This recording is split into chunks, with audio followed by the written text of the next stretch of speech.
let's try some of these questions.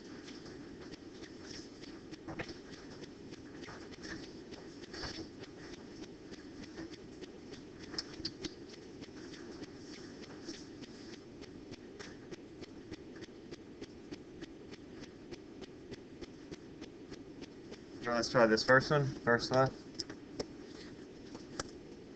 Double the area of the plates. How do you change the capacitance of those plates?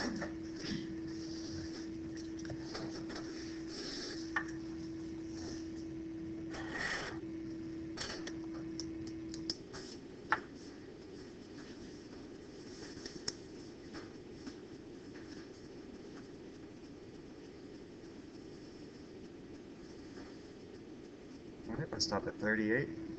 38, 5 more seconds.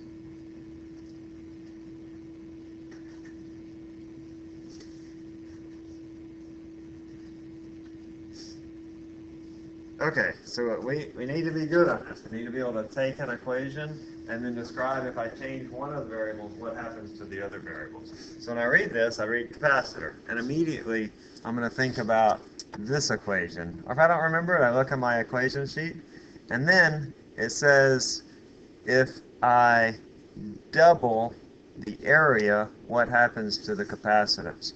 So if I double A, what happens to the capacitance? Whatever I do on the right-hand side, I have to do to the left-hand side. So the right-hand side has been doubled. That means the left-hand side also has to be doubled.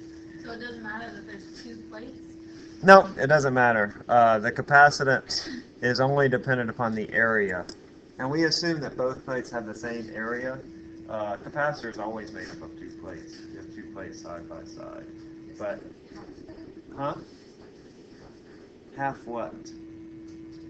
What, half what? I don't understand. Oh, the answer is D, right. I'm doubling the capacitance. All right, if I double the area, I double the capacitance. No, you double it, because if I double the area, that doubles this side of the equation, which means I have to double this side. Remember, we talked about this, that if I make the area of the plates bigger, I can just store more charge. Right? Don't be thrown off by there being two plates. There are always two plates in a capacitor. I understand what you're saying, but there are always two plates in a capacitor. Otherwise, that one plate, that wouldn't be anything. That would just be a piece of metal. So if the distance was... If I doubled my distance... Right. So if I did that, then I would get a factor of a half over here. Make sure that you can look at equations like that. We don't do a whole lot of math, but that's one thing that we do, is that you need to be able to look at equations and know how the variables are related to one another. All right, what are the units for electric potential? So D is the right answer here. Units for electric potential, what are they? I think this was on your quiz, right? Yeah. Put your answer in, but then think about what could be another answer if I were to go to more basic, not basic SI units, but what is the definition of potential? All right, let's do just a few more seconds. I'll stop at 27.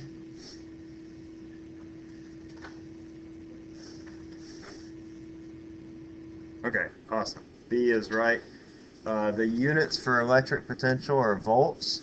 But remember, I could also give you another unit for potential. Actually, I could give you several units for potential. I could also say joules per coulomb, because potential is energy per charge. I think that was on your quiz too, right? Yeah, it's a measure. Electric potential is a measure of voltage per charge, or no, energy per charge. No, usually saw. You said newtons per coulomb. So it's how you're supposed to remember that newtons per coulomb on the quiz. Not that hard. Let me show you. Fields are forces per charge. All right? That's our basic definition of fields. Potential is energy per charge. So that's going to be joules per coulomb. My basic unit for, or my unit for energy is a joule. All right? Okay, so then force per charge is the other one? Fields is force per charge, right? That would be the newtons one? Yeah, if it was the units for electric fields, it would be newtons per coulomb. But potential could also be joules per coulomb. It could also be, because the basic SI unit of a joule is a kilogram meter squared per second squared times 1 over coulombs. It could also be that. That would be the basic SI units. And what I did there is I just filled in what are the units for a joule. And the unit for a joule is a kilogram meter squared per second squared. And if you forget how to get that, I mean, nobody remembers the basic SI units of anything, in my opinion. But I go back to the equation for energy, 1/2 mv squared. M is kilograms, v is meters per second, and it's squared. So that's how I get those basic SI units for energy, for the joule. You need to be able to move around in that sort of unit space, thinking about what are the basic units of these various quantities. Because if you know the units, then you know what the quantities represent. A field is a force per unit charge, and a potential is a energy per unit charge. Oh, because it has so those are the only two? Yeah, and then we also had potential energy. We've already seen potential energy. The U is KQQ over R. And then also forces by Coulomb's law. But these are sort of the big two. Let's try this bottom one. Positive particle sits between two plates. One side's high potential, one side's low potential. What will happen to the particle?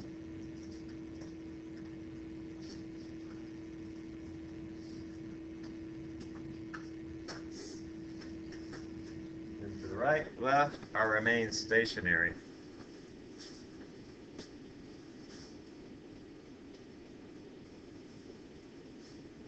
All right, I'm going to stop at 34.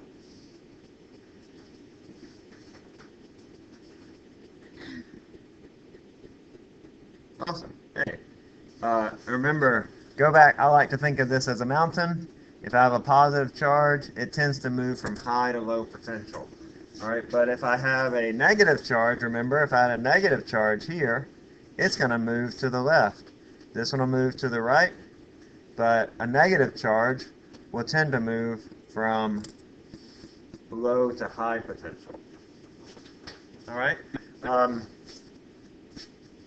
It's kind of a cool thing because you can set up, if you're in a lab, you can set up a potential that's not always the same. Like if I can make a potential that looks something like this, I'm going to plot V versus X. That's the potential versus the position. And I can make it look like whatever I want it to look like.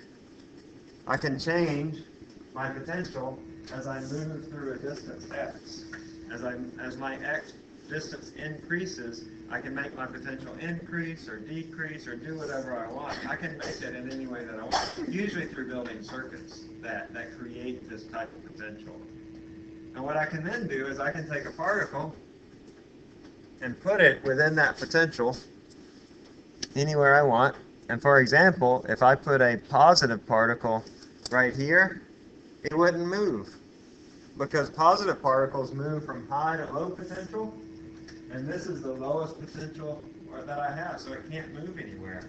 If I put a positive particle up here, it would tend to move down in that direction. But if I put it right here, I can trap that particle, that charged particle, and keep it where it is. If I wanted to put a negative particle, where would I put it so that it would be isolated? It's not at the bottom, at the top. So if I wanted to put a negative particle somewhere where it would stay, I would put it right there. Or I could put it right there. Because negative particles move from low to high potential. And so I want to put a negative particle so that it won't move around at one of the high potentials. With negative particles, everything sort of flip-flops. That's pretty useful. If you want to isolate a charged particle, you can't grab it with a pair of tweezers. You know, this is how you take a charged particle and you keep it in a certain place wherever you want it. Because you can't physically grab it, right? You can't touch it with your fingers. Doesn't work that way. All right, resistors do what? Was this on your quiz? Yeah.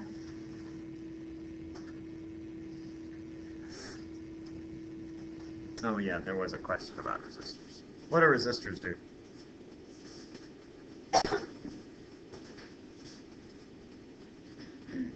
All right, let's stop at 21. 21. And look at that. These, right? They limit the flow of electricity, or they resist the flow of electricity. That's what resistors do. And you use them a lot in circuits for various reasons, but just to limit the flow of electricity.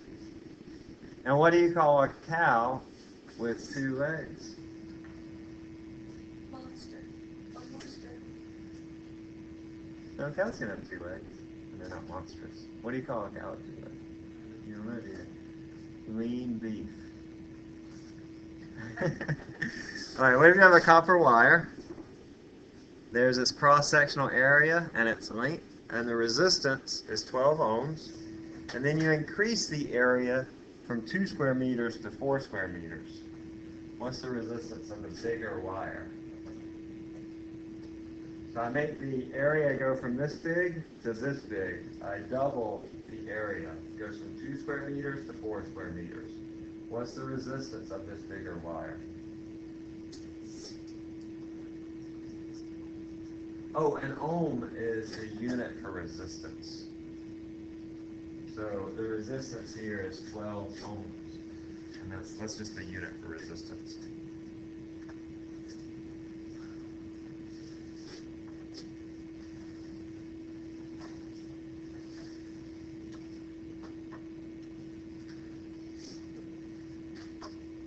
All right, let's stop at 58. 58.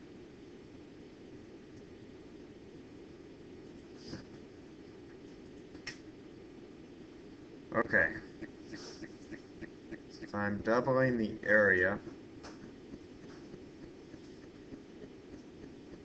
You're right that it's going to be linear. If you put B or D, that means if I double the area, I'm either going to double the resistance or half the resistance.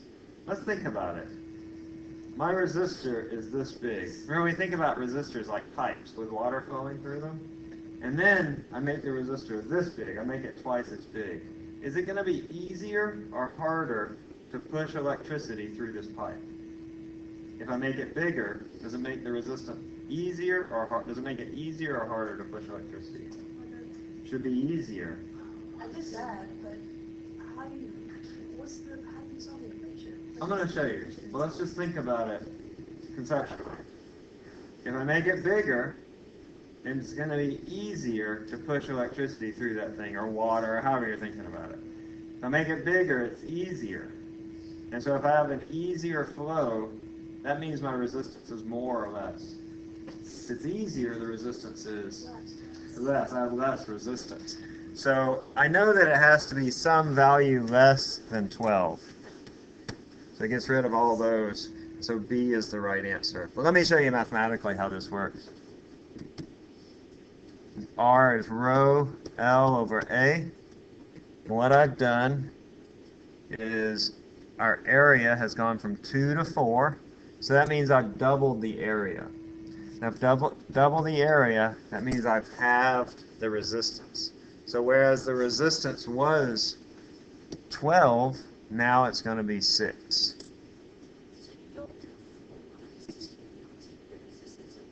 No, you don't think the difference. You're looking at the factor by which it's increased. If I go from 2 square meters to 4 square meters, I've doubled it. I've multiplied it times 2. We're never going to take a difference like that. You'll always look at the multiplicative factor. So you're thinking opposite because it's resistance? No, you're thinking opposite because it's an inverse relationship. Didn't think about that. Like we were talking about like the pipe. Like this, I was thinking if it's water, the pipe is bigger. It's easier, but It is easier, right? So, And so that means less resistance. I think probably what confuses you is that if the resistance goes up, there's less flow of electricity. That is harder to push electricity. If that doesn't sit well with you, just go back to the equation and do like we've been doing. If I double this one, I have to halve this one, because it's an inverse relationship. This one is in the denominator, this one's in the numerator on the opposite side. All day long. All right? I'll have lunch at some time, and I have a meeting at 1:30. All right. So, we had already done power. So, electricity going through a resistor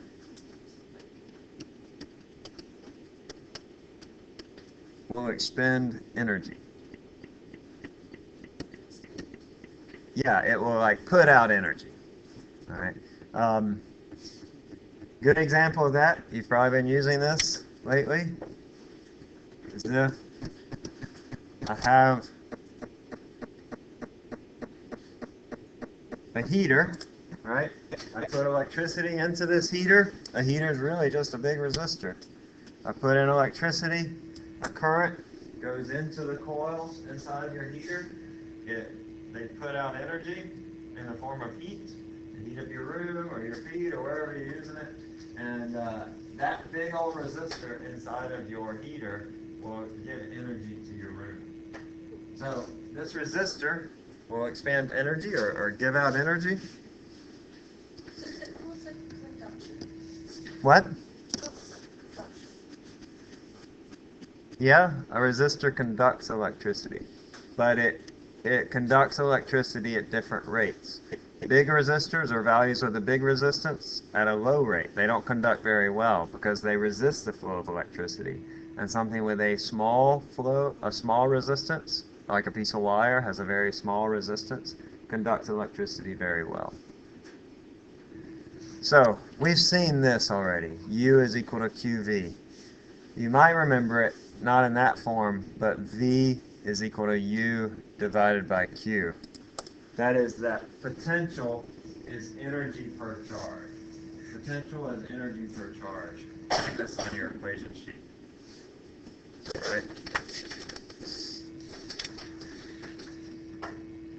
Yeah, I have this V equals U over Q. That's another way to remember what V is potential or voltage. Another way to remember that voltage is energy per charge. So U is energy. Right. If you're having trouble remembering the variables, I find that flashcards are very helpful. Make up a series of flashcards.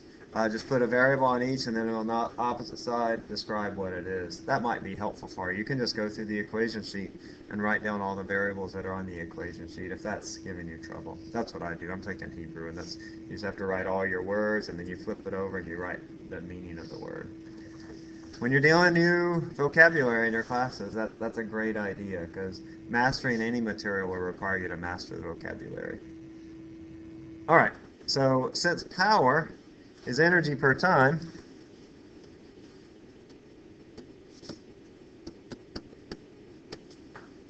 we can say that P is U over T. U is energy, T is time. That's going to be Q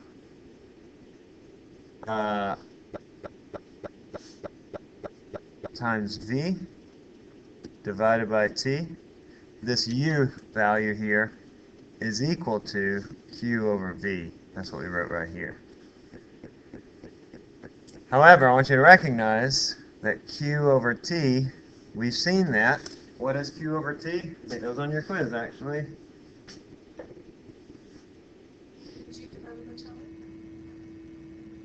No, we didn't have that on our quiz. I've taken it off. What is Q over T? Charge per time. Yeah, what is charge per time? What is that a measure of? Yes, and what are amps? What is that? That's the unit for something. What is that?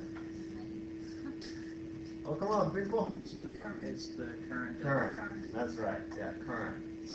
You don't know a lot of new words. Okay, so you on the test, you know what those words mean. So Q over T is current, and then that gets us to the expression for power.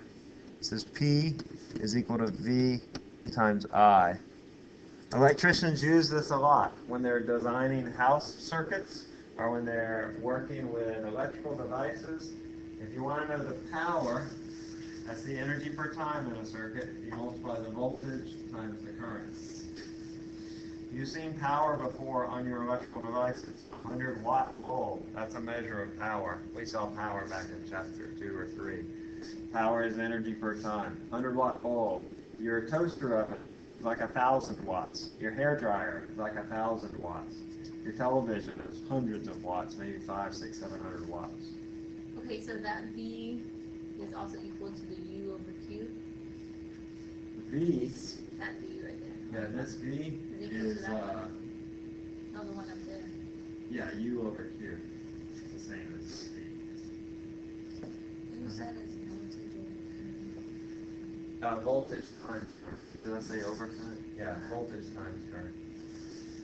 I flipped them here, and there's I times V, because I is Q over T. But usually you see this equation, power is V times I, you see it like this. Not I times V, for whatever reason. Alright, you might need to do a simple calculation on the test, like this. If I have a light bulb that operates at 120 volts, that's my voltage. It operates at 2 amps, that's my current. By the way, in your house, everything operates at 120 volts. So that's a constant in your house.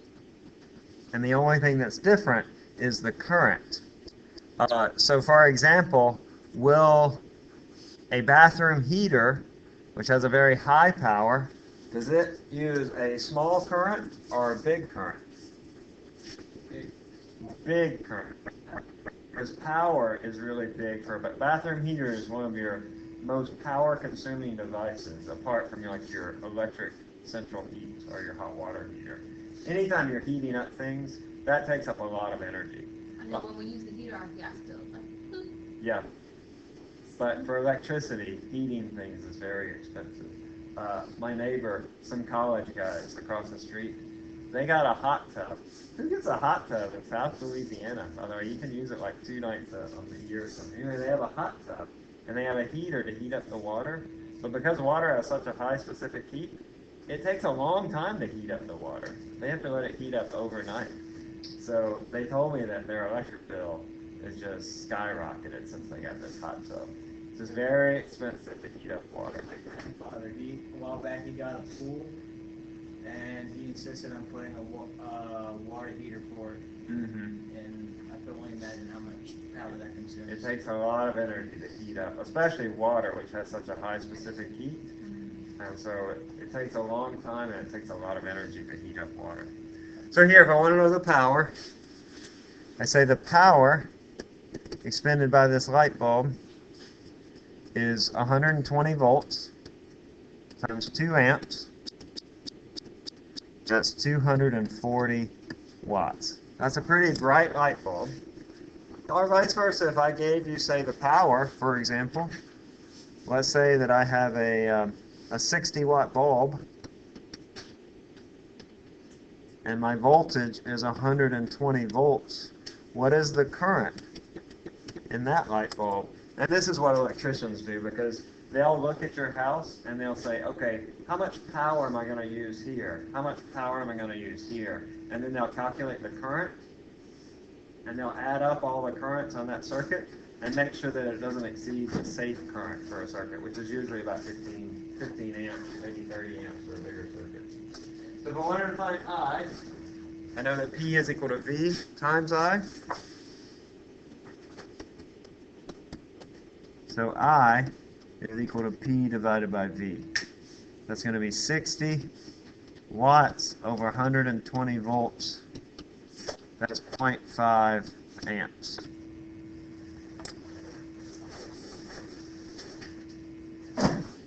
How many amps are pulled by a 1200 watt heater?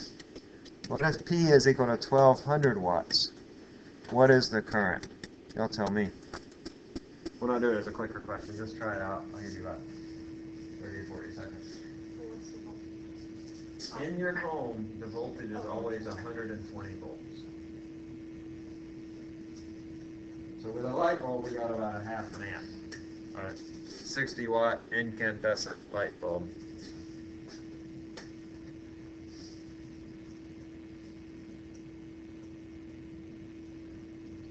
So energy is joules. Right. Energy is joules.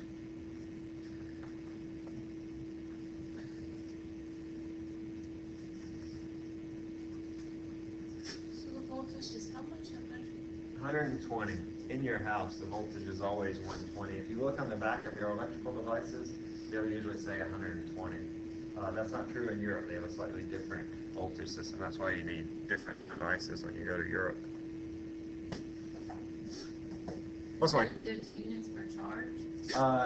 My current is measured in amps. No, I'm talking about What? the Q is charge.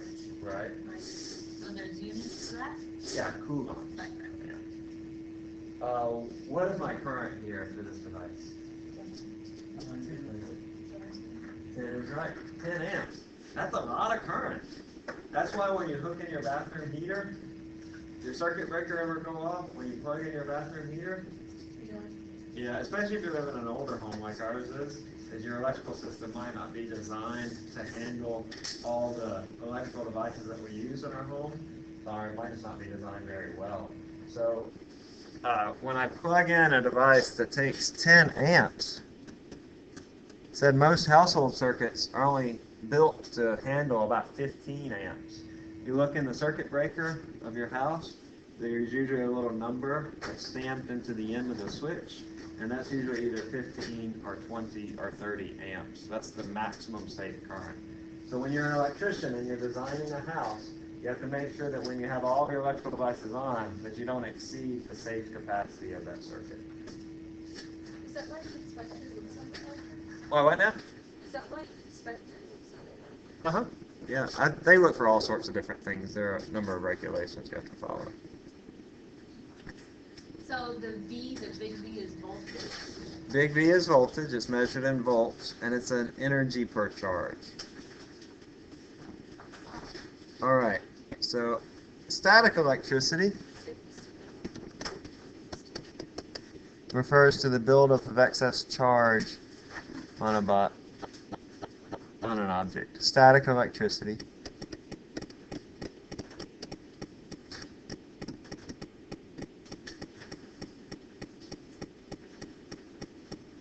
and most of the charge on the human body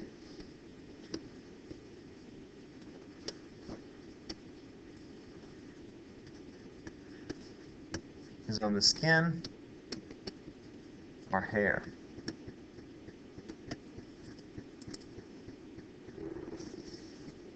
So, I remember when I was in high school, I went to a boarding school in Mississippi, and I had a roommate, Chris Reese, and we were good friends. But he went to bed early, and I stayed up late. And I remember one night, I was up late, and he was asleep, and I looked over at him, sleeping so peacefully, and I thought, and I started shuffling my feet. Ever shuffle your feet like on your carpet? And then I walk over and put my finger like right up next to his ear. And it was such a dry night, so kind of like today, very dry, not humid. I was able to build up a lot of charge, and I put it next to his ear, and I could see the actual spark move from my finger to his ear. And he didn't wake up, he just sort of, twitched a little bit. So first of all, why is it that on dry days that you can build up a lot of static electricity? I guarantee that today we're wearing all these fleeces because it's cold and it's very dry outside. As we're moving in and out of our cars, that we'll touch the door and it'll shock us, right? Why is that? Why does that occur on dry days? No, you're right that there's water in the air on not dry days, and that doesn't allow us to build up charge. Okay? Because of the clouds? No. Think about the water molecule. What did you learn about the water molecule in your chemistry class? You were about to tell me? Oh no, I'm not. Oh. What is it about the water molecule that makes it interesting? Because the water can pick up the charge. Right. And we have a word for that. It's called what? Rhymes with Dolar. It's polar. Right. So the water molecule is slightly more positive on one side than on the other side, just the way the hydrogens and the oxygens are situated. So when you have a lot of water in the air, which is usually the case for us, when we have a lot of water in the air, it's polar, and it's able to pick up charges off of your body. So when you have a bunch of charge on your hair, on your skin, the water molecule takes it away, the water in the air. But on a dry day like today, you don't have that water to take away the charge on your body. So you build up a lot of excess charge. And your hair might stand up, like me, see, my hair standing up, or you might shock somebody, or you might shock yourself. There's something else on it. Well, let me show you the Van de Graaff generator. This is kind of cool. This allows you to build up a lot of excess electricity. Steven, I need to come through here.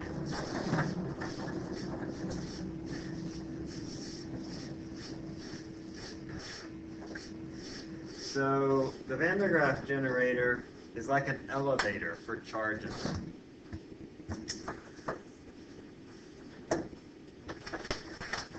Inside of the base, you have effectively a piece of carpet. And then there's a rubber mat here, which is like your shoes.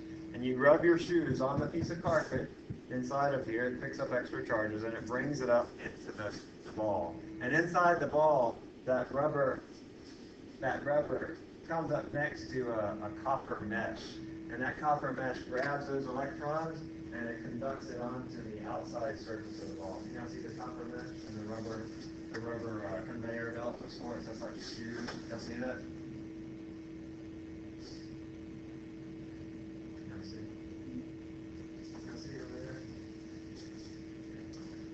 So, what it does is it takes charges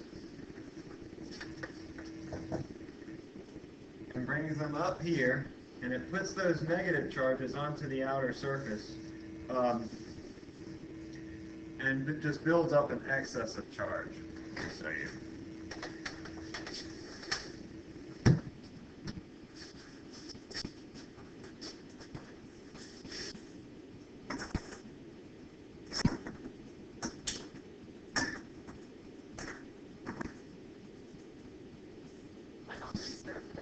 Get on the surface.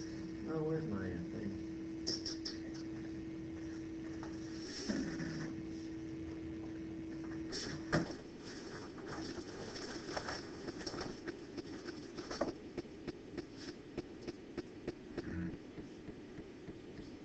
I usually have a thing that grounds it. I think this will work. Maybe just like that.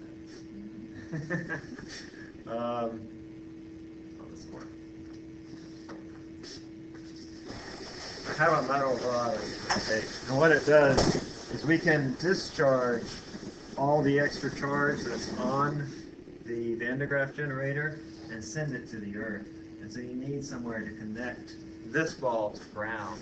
When you say it's something grounded, you might have heard that term before. That just means that it's connected to the earth. So like for example, the circuits in your home are grounded. And what that means is that there's a wire outside of your house that goes deep into the earth, and it just connects that ground, the third hole usually that's in your outlet, to a copper wire that comes out of your house and goes about 10 or 12 feet into the ground. You've seen that copper wire probably if your house is newer than say the 80s or 70s. If you go out and you look at your electric meter, there's a copper wire that comes down below your electric meter and goes into the ground. If you have an older house like us, then you use the water pipes. And that's like the one main one that goes throughout the house, isn't it? Yeah, that ground, it goes to these third holes in all of your outlets. Because we had someone come, anyways, they asked me if there was like one main electrical line that goes outside the house. Alright, it's really dry today, so.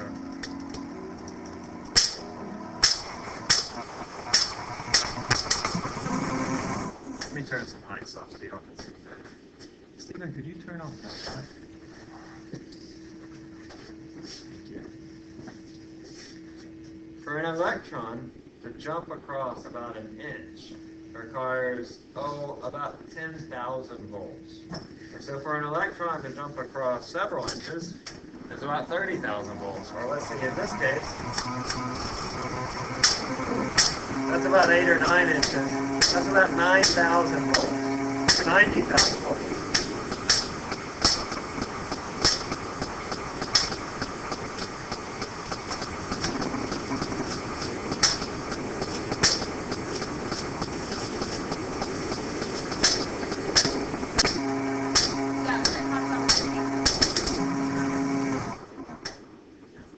So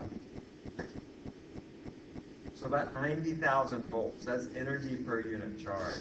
And the electricity is coming off of here, and it's going down through the wire and going into the ground.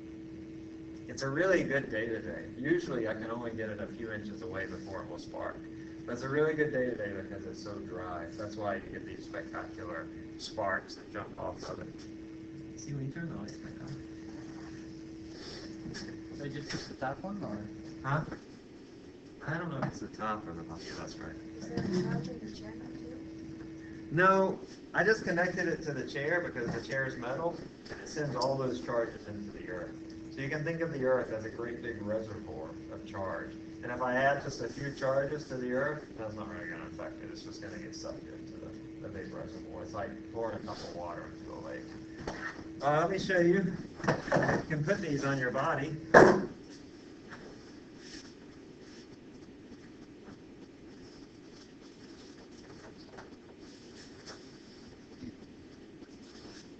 So that rod was you? Yeah, the rod's an insulator, so it just keeps the charges from coming into me.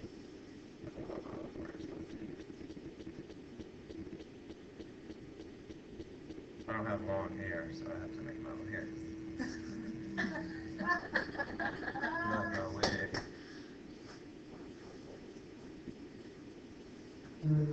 So if I put all these charges on my body, Oh no, what are you doing? it won't hurt me. Not much. Oh goodness, boy, this is a good day. So what we're doing is we're getting all this extra charge on your body, and those electrons, they're mostly on your skin and hair, or in this case the wig that I have. You get all these extra electrons, because electrons feel a repulsive force, and they're going to repel one another. So here, that's why your hair is all sticking up. It's a really good day. It usually doesn't work this well. It's an excellent day because it's so dry. Yeah, go ahead. Okay, now somebody was doing that. Yeah, somebody wants to do it. Okay, Dallas, Trisha, y'all are both good because you have blonde hair.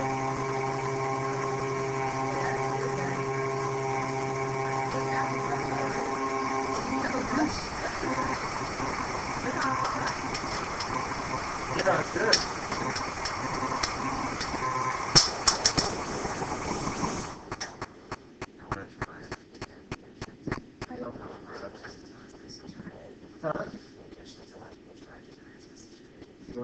It doesn't hurt. If you do exactly what I tell you to do, it won't hurt. Who wants to do it? I'll do it. You'll do it? All right.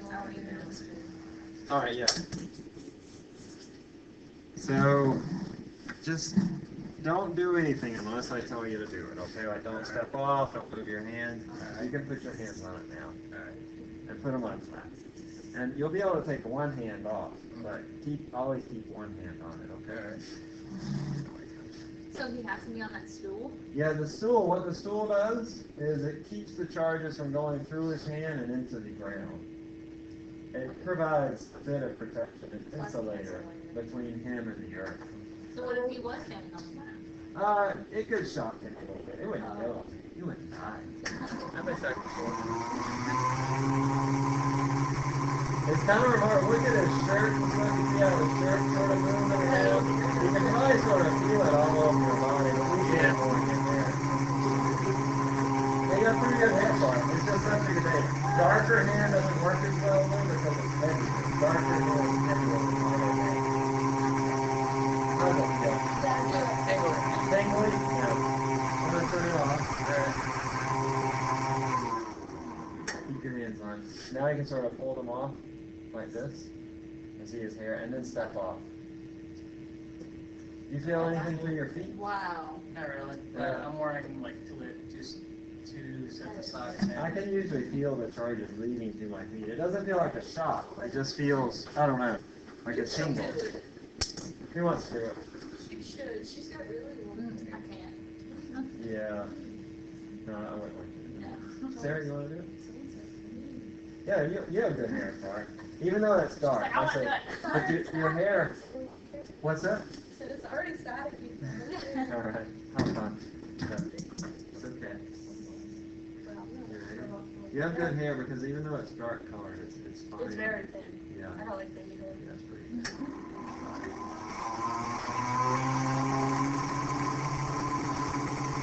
can take one hand off and sort of do like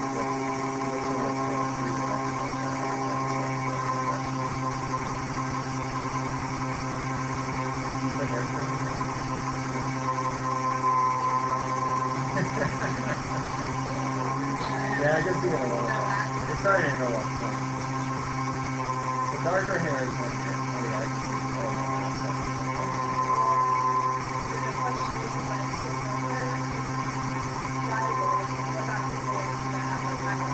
It's fine. You can't really do it? Alright, now back up. The signal's good. Oh, you can hear it. I can hear it. Which is And, better now. You want else want to do it? Do one more if you want. do you want me to take my ponytail out? No, you want to do it? I don't know. I'm close to it. Okay. Let me show you one other thing. Where's my pig?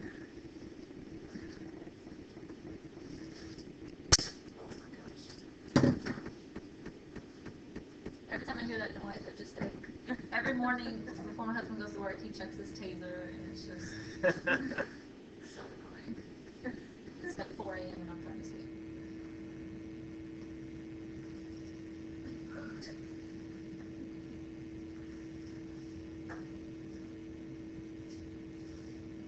Take a break in the morning. We're gonna have to make you a big wig of yarn.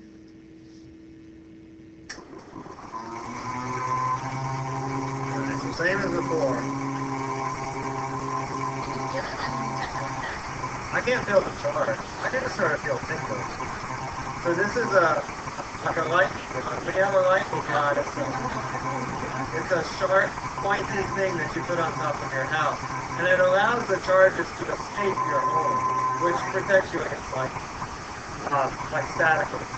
So I hold this up like a lightning rod. Notice what happens when I hit it, that it drops down. Because those charges they all collect at the point of the nail, and then they jump off into the atmosphere. But notice what happens when I cover it up. You can even hear it. You'll hear it? No, it doesn't hurt at all.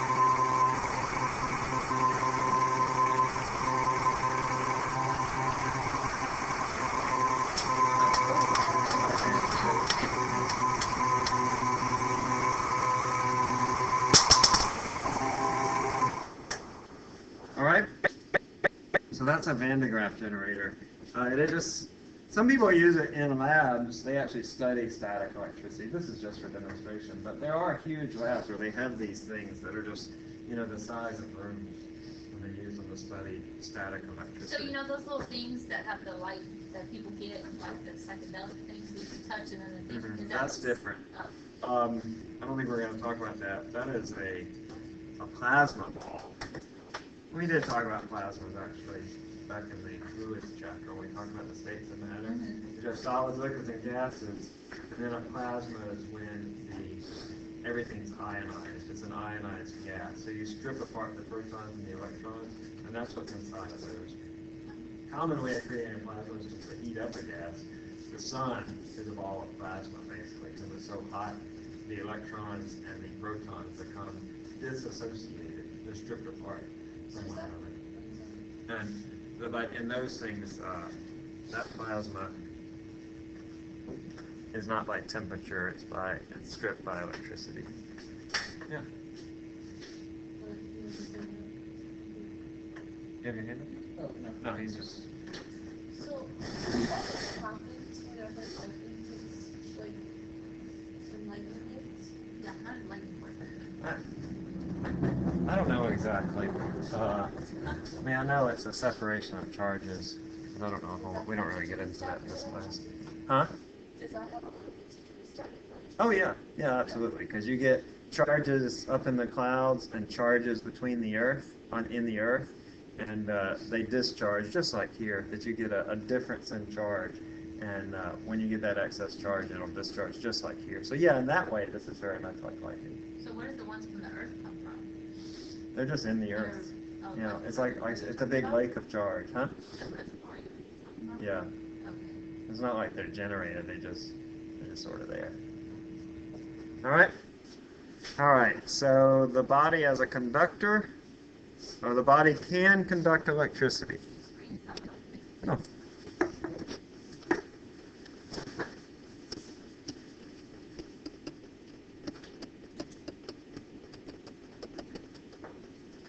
But the current you experience is dependent upon the resistance and the voltage.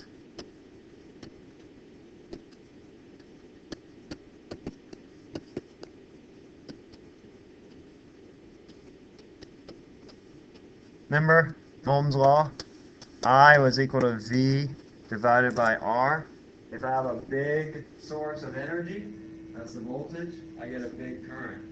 But if I have a big resistance, I resist the flow of electricity, then I get a small current. So in your body, the current that you experience is dependent upon the resistance and the voltage. It turns out that the body has a pretty darn high resistance. And so in order to get any appreciable current, you have to have a pretty big voltage. Because we're full of water. Yeah. I don't know if it's because of the water. I don't know. Oh, I is current. Yeah. So this is current. Its units are amps. Amps are amperes. It's a charge per unit time, or a coulomb per second. Wet skin. Either way, capital A or AMP. Wet skin has a lower resistance.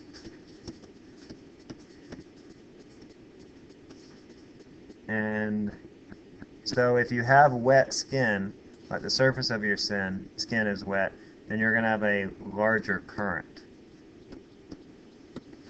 So if resistance goes down, that means current goes up. There's a table on page 158. Most people can feel about 1 milliamp of current, and 100 milliamps, that's 0.1 amps, can cause fatal defibrillation. Means your heart stops working. Like an electric chair? Right. I think an electric chair is a lot more than that. I've never been in an electric chair. I've seen one. Have you? Yeah, in my mom's from Huntsville, Texas, where they Oh yeah, have that's one, really good. and they have a museum for all the prisons, where there's a bunch of prisons in there, and they have, it's called Old Sparky. Yeah. There, it's really creepy. Yeah. So about 100 milliamps. That's just 0.1 amps. Remember your bathroom heater, that draws about 10 amps. But 100 milliamps can cause defibrillation. Your heart stops working. 300 milliamps.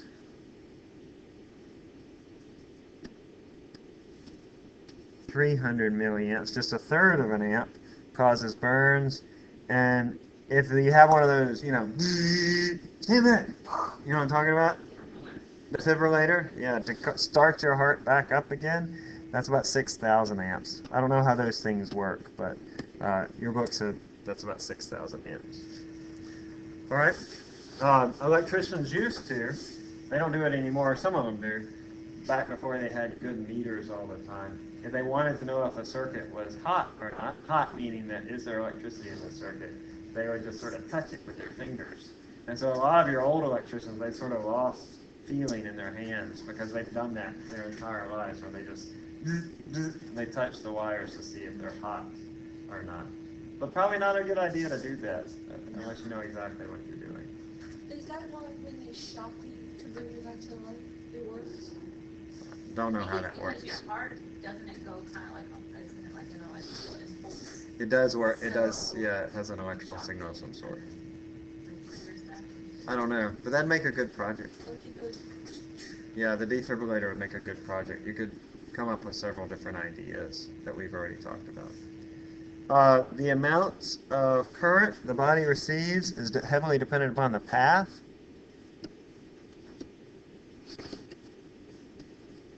That it takes. because depending on the path that it takes will affect the resistance. If I have electricity just going across my fingertips, that's a pretty darn low resistance. And so I can feel that very readily. But if I have electricity going all the way through here, or all the way from my head all the way down to my feet, that's a lot of resistance. It's a lot more material to push that stuff through. So from hand to foot will be a much larger resistance.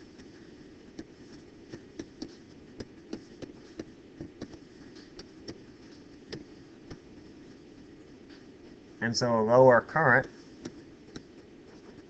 than from, say, index finger to thumb.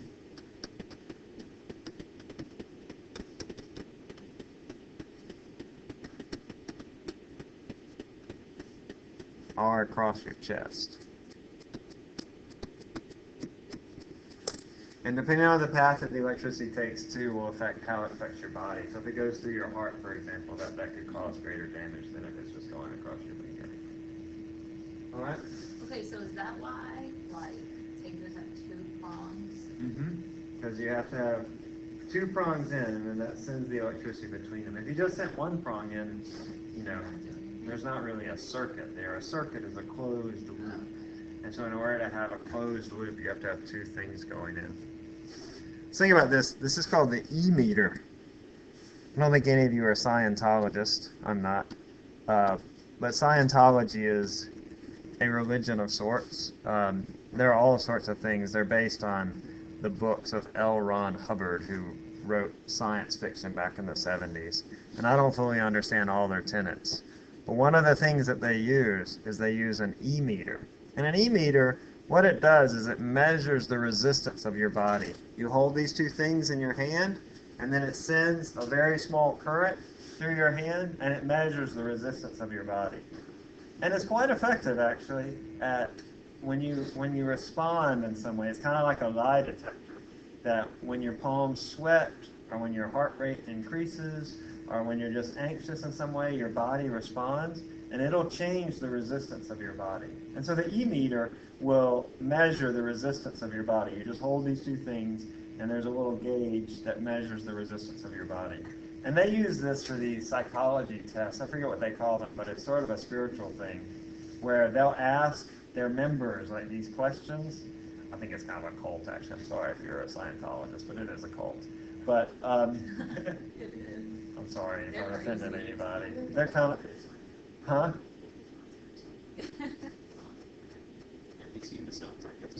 No, I missed it. But anyway, what was I saying? Instead of using for sociology. Yeah, they use it to tell if you're lying about things, or to sort of to help you relive past experiences, or not like, well, they might think like past lives, but like past experiences in your life if they were traumatic in some way. Like, the science behind it is actually kind of cool because they're measuring the resistance of your body, how you respond. And so there is some truth to the science of it. But the other things that they do, I don't agree with. So if you were lying, you would have a higher resistance? I don't know if it's higher or less, but it is. I think that your resistance would decrease because, like I said, your palms sweat. That decreases your resistance. Isn't that also basically a polygraph test? Sort of like that, yes. Although they've actually been proven to be not effective for the purpose they try to use it. Yeah, I've never had one of those. This is from 60 Minutes. This is a lady. She's actually taken an EMeter test. Let me get the sound up. I'll bring it back. More minutes here. Over at the rec center, they have this device called the in-body, what's it called? It's just the in-body. But what it's used to is to measure the content of your body. So they measure the water content, the muscle content. They also measure the like the bone density of your How do body. they find out, like, your body fat? Mm-hmm. Yeah. Jarvey, does Athletics have one of these? We have one. Y'all use it regularly? We used it like when we first came in the summer. Oh, okay. So what you do is you stand right here, you'll stand on the thing, a little platform that you get in, and you grab two handles. It's an electrical current through your body. Did you? Yeah. Yeah, to send electricity through your body, and the way that the electricity comes through your body, it detects sort of going in and coming out. It can tell about what is your muscle mass. And so I did this, I do this with my athletic training students. This was me, I don't know if y'all can see that.